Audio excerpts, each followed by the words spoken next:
Jangan lupa like, komen, dan subscribe channel YouTube TVRI Bengkulu dan nyalakan lonceng notifikasinya.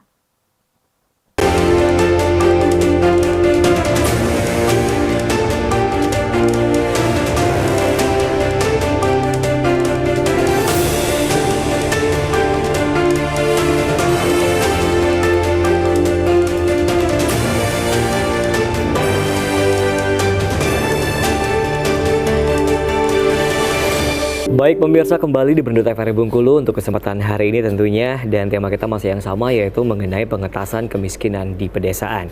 Bersama saya Karo Fahmi dan juga dua orang narasumber kita di sore hari ini. Yang pertama ada Bapak Siswanto selaku Kadis PMD Provinsi Bengkulu, dan juga ada Ibu Elvi Febrianti selaku Kadis Nakau. Kita akan berbincang kembali dengan Pak Siswanto terlebih dahulu ya.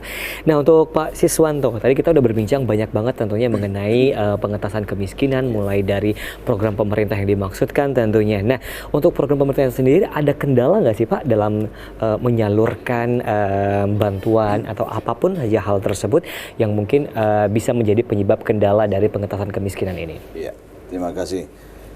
Banyak sekali kendala yang kita hadapi di lapangan, sehingga permasalahan kemiskinan itu agak jalan di tempat stagnan. Oke. Masalahnya. Salah satunya ya kita berharap dengan kawan-kawan di tingkat desa, yaitu salah satunya masalah pendataan. Oke. Seperti kami sampaikan tadi, di saat data yang disampaikan atau orang yang mendata ini memang tidak profesional, tidak mengetahui persis data yang dibuat, sehingga ini menyebabkan datanya yang tidak benar, datanya yang salah. Pernah ketemu data fiktif? Iya. Kalau data fiktif pernah ketemu, baik. Data fiktif saat kita ke lapangan kita ketahui. Ya, tapi setidaknya ini data yang salah. Data yang salah, yang datanya tidak update, tidak berubah setiap saat.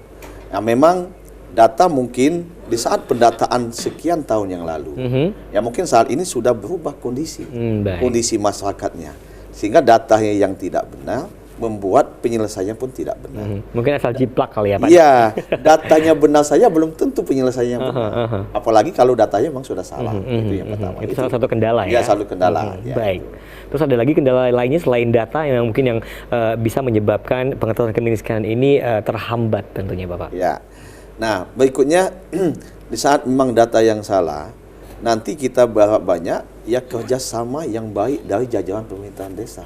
Ya bagaimana pemerintahan desa melakukan memang data yang benar. Setelah data yang mereka lakukan itu memang benar, apa yang diprogram pemerintah, penyaluran bantuan-bantuan ke tingkat desa itu, agar pemerintahan di tingkat yang paling depan dalam pemerintahan desa menyalurkan ini benar-benar sesuai dengan kebutuhan dan kondisi yang ada. Gitu. Nah, walaupun datanya benar, tapi ternyata bantuan yang kita berikan itu tidak sesuai dengan apa yang kita salurkan dari tingkat provinsi maupun tingkat kabupaten oleh jajaran kawan-kawan pemerintahan desa, ini akan menyebabkan pengentasan pun akan terkendala. Oke, ya. Baik. Nah, berhubung dengan data yang mungkin tadi Bapak sebutkan, apakah bisa kita katakan bahwa belum adanya mekanisme dan juga sistem pencatatan yang baik nggak sih Pak untuk data yang mungkin muncul data fiktif dan lain sebagainya? Ya. Sebenarnya kalau sistem komputerisasi yang kita berikan memang saat ini sudah mulai kita berdayakan hal yang demikian lewat dinas sosial, nanti hal tersebut akan kita lakukan. Tapi terlepas dari sistem yang kita berikan, sistem ini pun yang mengerjakan manusia.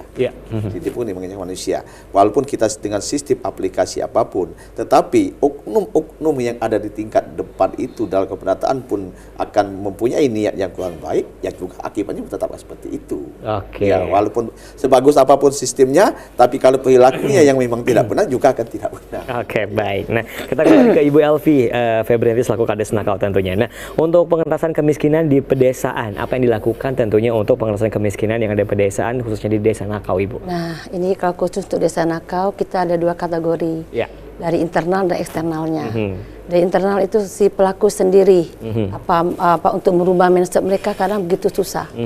Apalagi untuk pelaku usaha, kita sudah berusaha untuk pribadi mereka, gimana caranya kita tadi kembali ke produk UMKM mereka, gimana pengembangannya. Itu mereka masih secara primitif sekali untuk hal itu. Sedangkan dari segi eksternal tadi kita sudah bekerja sama di pemerintahan desa dengan juga PMD.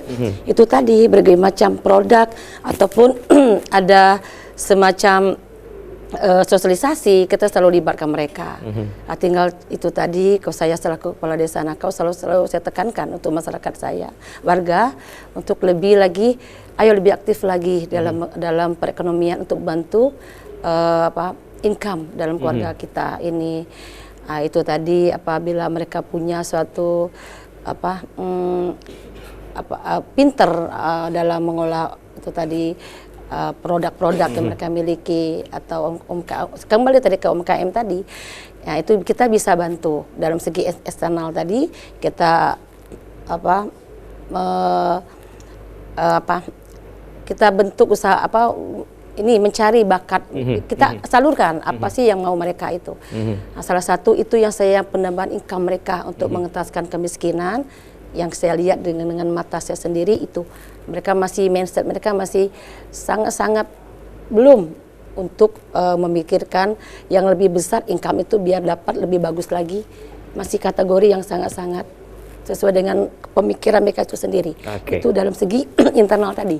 Kalau eksternal tadi itu tadi kami selalu memberi motivasi, pelatihan, memberi ada sosialisasi dari pusat, kita selalu adakan di desa ini loh untuk menambah itu tadi. Produk-produk. Untuk pelatihannya sendiri, mungkin pelatihan yang dilakukan itu adalah pelatihan yang continue atau hanya satu kali saja? Itu kita berharap continue.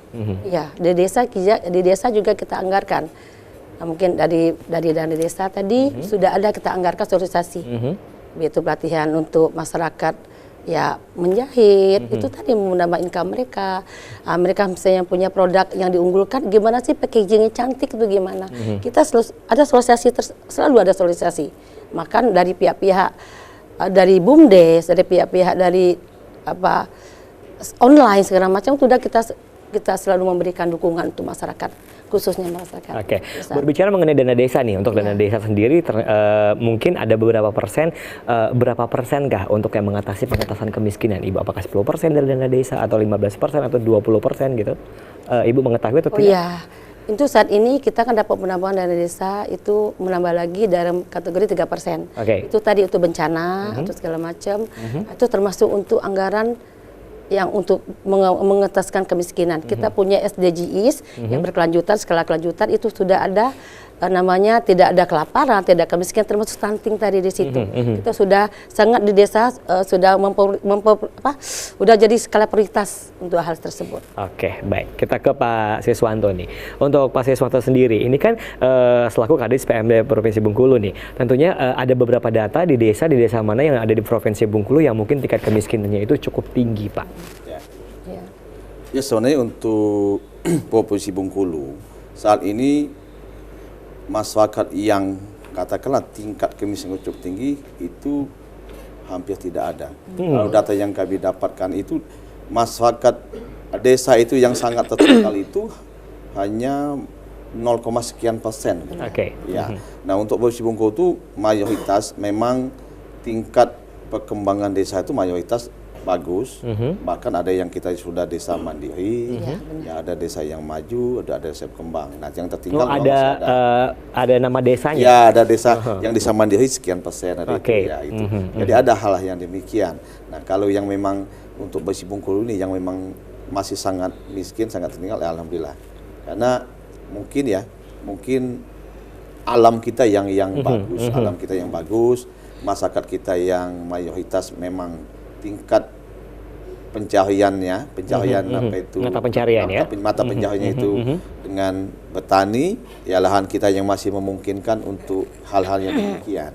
Ya kalau kami lihat dari datanya memang mayoritas masyarakat kita sudah tidak ada yang sangat miskin atau kemiskinan yang memang di bawah sudah sangat. Baik. Pemerintah hanya melihat data saja atau langsung melihat ke lapangan untuk mengetahui tingkat kemiskinan tersebut? Ya.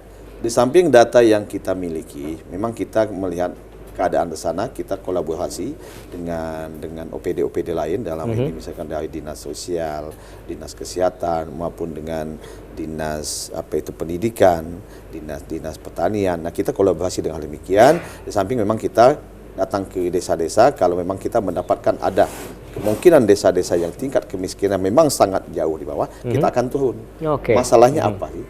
Masalah yang ada di desa ini apa? Nah, sebab itu kalau lihat tidak ada hal demikian. Karena Provinsi Bengkulu itu mayoritas anggaran dana desa dan dana desa itu mayoritas hampir sama. Ya, kurang lebih 1 miliar per desa itu termasuk dengan siltapnya. Kurang lebih seperti itu. Nah, di sana dalam Peraturan Menteri Desa 13/2023 yang tentang prioritas penggunaan dana desa 2024 itu. Nah, saat ini itu dimungkinkan untuk BLT. Nah, itu. Dimungkinkan untuk BLT, malah saat ini itu bunyinya maksimal. Maksimal 25%. BLT ini bantuan langsung tunai. Bantuan langsung tunai. Nah, kenapa ini ada maksimalnya? Karena dulu di saat kita buat pola minimal, ternyata ada beberapa desa di Indonesia, bukan di Provinsi Bengkulu, ada beberapa desa di Indonesia itu yang tidak bisa menyalurkan dana BLT itu kepada masyarakatnya, karena masyarakatnya memang sudah tidak ada lagi yang layak mendapatkan itu. Oke, baik ya. Nah, baik, kita akan berbincang lagi nantinya. Tentu pemirsa di rumah, kita akan jeda iklan dulu, tetap bersama kami di Berndo TVRI Bengkulu.